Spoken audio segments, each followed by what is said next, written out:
in what they allege are clearly illegal nocturnal raids. They claim that the raids have been mainly targeted against the South separatist group, rather than the North terrorist bandits and kidnappers. Give us your assessment to Well, in the first claim. place, let me say this very clearly, that the foundation of every agitation in this country is injustice.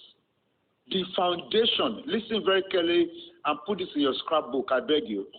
The foundation of every agitation, sir, is injustice. As I'm here, if I do a disservice to the woman I call my wife, she will protest and the house may be unlivable. If I'm unfair to any of my children and one observes, I don't think I'm going to enjoy their patronage as their father. The same thing with this country. Let us look at what the president said. The president of the country has attended 2 United Nations General Assembly, and let me put it in perspective. The one that was viral in 2015 was the fact that he was talking about the self-determination for the people of where? Of Palestine. One. The second one that has not gone viral was the case he has made, also on record, for the Rohingya Muslims that have been wrongly treated by the people of Burma, known as Myanmar. That is the second one that has not gone viral. If the president could make a case for them, why is the president or the leadership of this country uncomfortable with people asking for self-determination? Nigeria is a signatory to all the conventions available that permit or allows for self-determination. And why would anybody ask for self-determination? It is simply because the person feels, I am not being treated fairly in this marriage that has become very uncomfortable. That is one part of this conversation.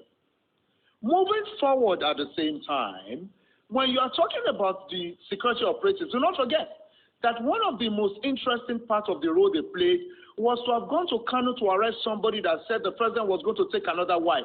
That is my own Department of State Service. Arresting people, or arresting somebody who said the president wants to take another wife. In the first place, the president's religion allows him to take 4 wives. And if a man says the president was going to get married, I think that you could leave the police that also attend to civil issues to go and arrest him. The DSS should not be seen in such cases. Thirdly, there was something that happened when they paraded certain things they said they saw in Igboho's home. They saw the paraphernalia of his traditional religious worship. The last time I checked this constitution that I have issues with, freedom of conscience and religion is one. And you cannot circumscribe a man who has decided to be a traditional religious worshipper and protect himself as such by displaying the charms he found in his house. In the first place, the amulet, the charms, are the paraphernalia of his religion. Have you arrested somebody with rosary? Have you arrested somebody with tesbih? Why are you displaying all of those things? That is not part of what you display. Then at the same time, the DSS came to his house.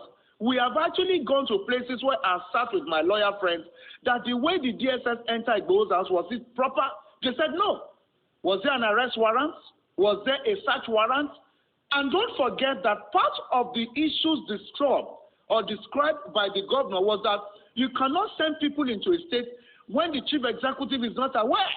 They went to Igboho's home.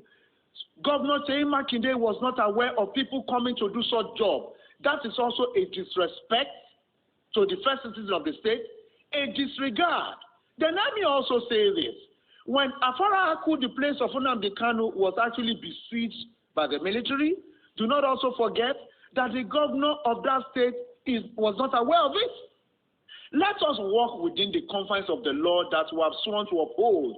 These things are the reasons the governors of the South are saying certain things should not happen. And let me say this very clearly.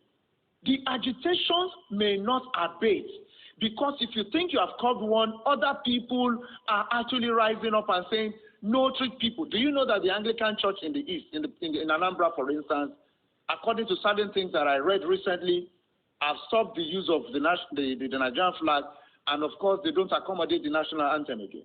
That I read somewhere about 3 days or 48 hours ago. You see, when people see that you are not listening to them, they will find a way to get your attention. For instance, we are talking about the South people at the same time who are complaining. Has any respect been shown to the people of that region? Let us know that as students of political history, it took a lot of battle for them to even get the 13% derivation that they get today. And they are still telling you that the host communities are affected. Excuse me, people, I have traveled in the south of the country. I've gone to the pipelines. I am not a media person that sits in Lagos and talk. I have gone to the creeks. I've gone to the waterways of Ahoda. I've seen this pipeline, and I see the stark poverty in the lives of these people.